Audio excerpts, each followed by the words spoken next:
결과면에서 조금 더 설명드릴 내용은 이제 여기 보시면은 요 앞에 있는 게 이제 원래 그 모범 답안이고, 그 다음에 이제 두 번째 있는 게 컴퓨터가 머신러닝에 의해 가지고 예측한 결과라 그랬죠.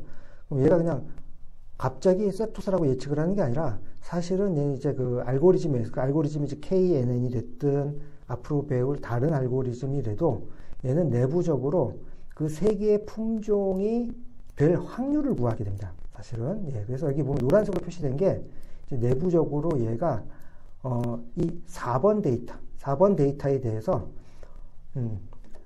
품종이 세토사일지 버시컬러일지 버지니카일지 어떤 게 높을지 확률을 계산을 한 거예요. 그래서 4번 데이터 같은 경우 알고리즘을 돌려보니 세토사일 확률이 거의 100%이다. 그래서 결론을 세토사로 내린다. 이제 그걸 여기다 보여주는 거예요.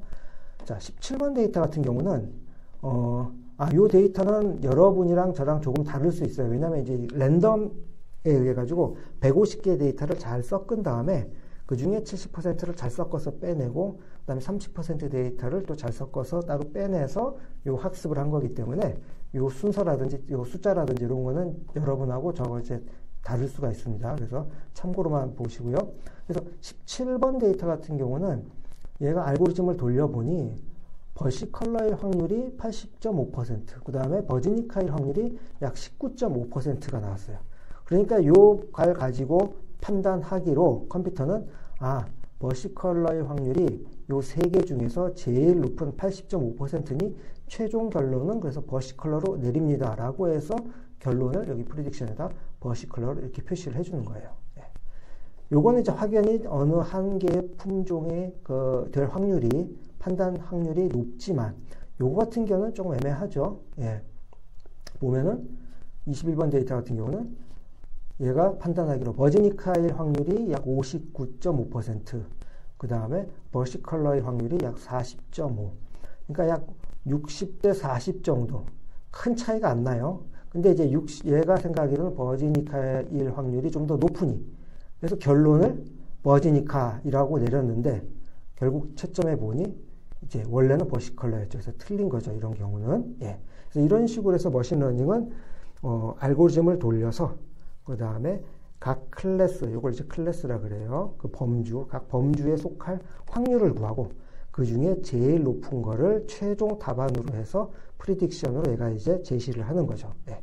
그렇게 제시한 답안을 이제 정답하고 비교해가지고 이 모델의 성능을 평가해 본 거죠. 그래서 KNN 알고리즘, 우리가 만든 지금 KNN 알고리즘 같은 경우는 최종 정확도가 약 93.33, 굉장히 높은 수준이에요. 93.33% 정도 되는 붓꽃의 품종을 예측하는 모델을 만든 거죠. 다른 곳에서 머신러닝을 배워보신 분도 계시겠지만 아마 대부분이 실제로 데이터를 가지고 본인이 직접 머신러닝 모델을 만들고 데이터를 적용시켜서 예측하고 그 결과를 내보는 것은 아마 대부분이 처음일 거라고 생각을 합니다. 정리를 해드리면은, 자,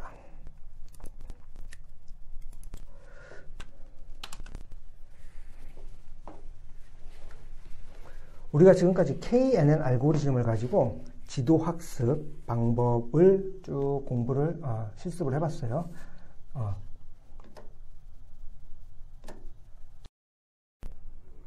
네, 한번 정리를 해보겠습니다.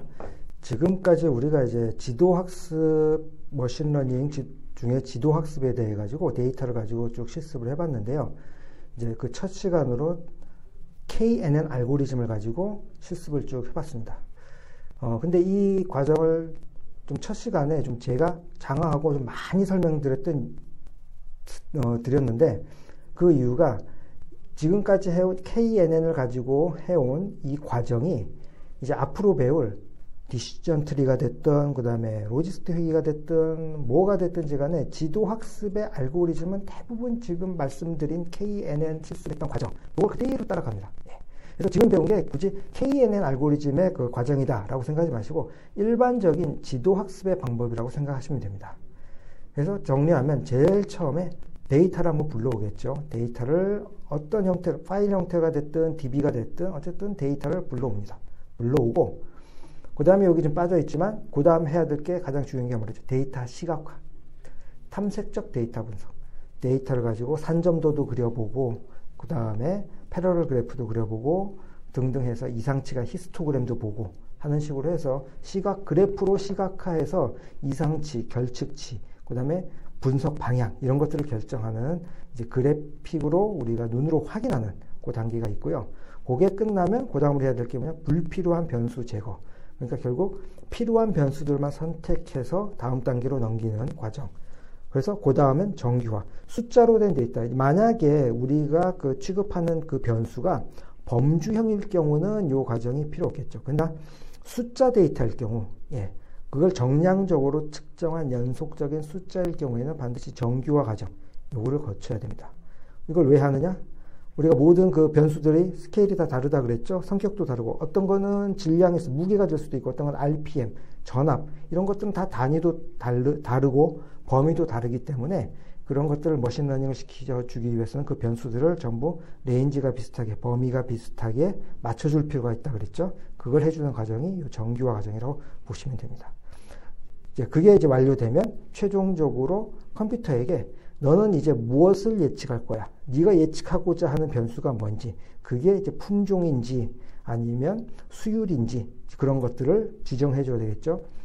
이번에 우리가 했던 이제 그 과정에서는 붓꽃의 품종을 맞추는 거니까 이제 품종에 대해서 set rule, 품종 그 열의 변수에다가 이제 그 타겟이라고 레이블로 우리가 지정을 해줬죠. 그 다음에 이제 할 것이 데이터 분할. 훈련용과 테스트용으로 분할을 한다, 데이터를. 이렇게 하는 이유는 모든 데이터를 훈련용으로만 쓰게 되면은 이 컴퓨터는 이 훈련용 데이터에 과적합을 하게 됩니다. 예.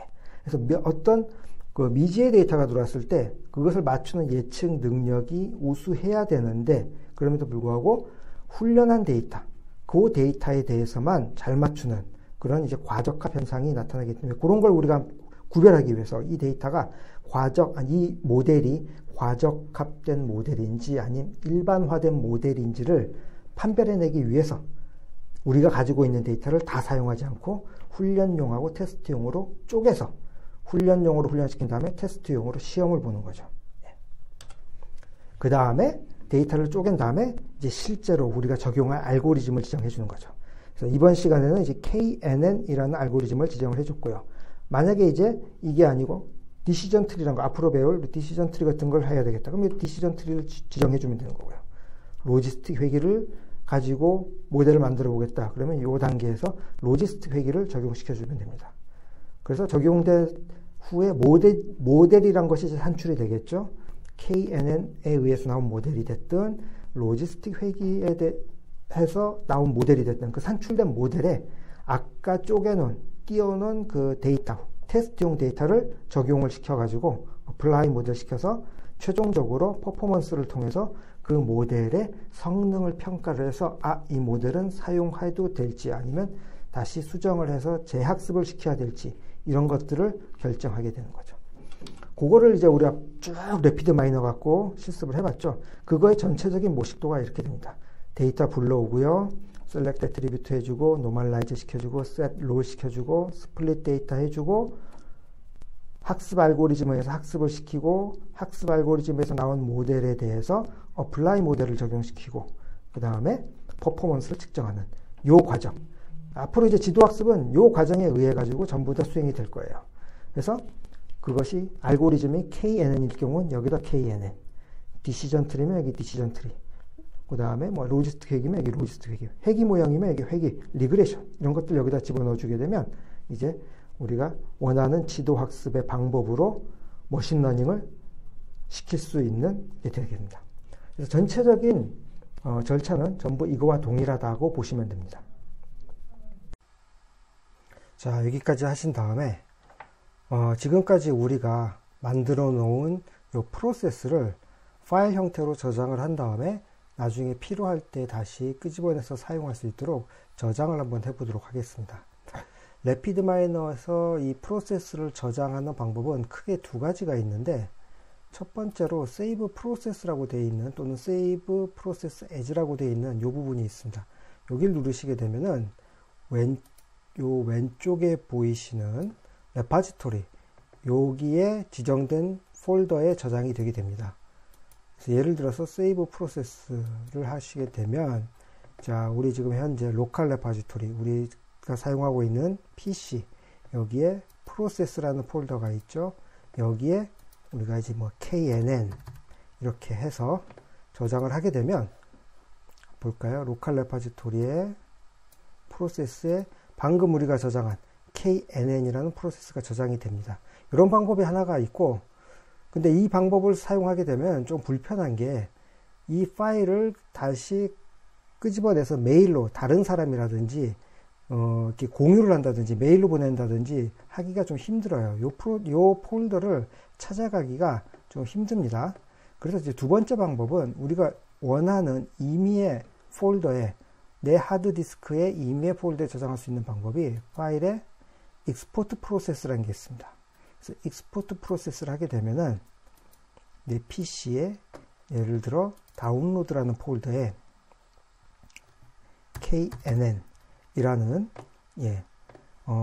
프로세스를 저장을 하게 되면 우리가 이제 지정한 다운로드라는 폴더에 knn으로 시작되는 파일이 이제 저장이 됩니다. 그럼 이 파일을 이제 메일로 첨부를 한다든지 다른 사람과 이제 공유를 할 수가 있습니다.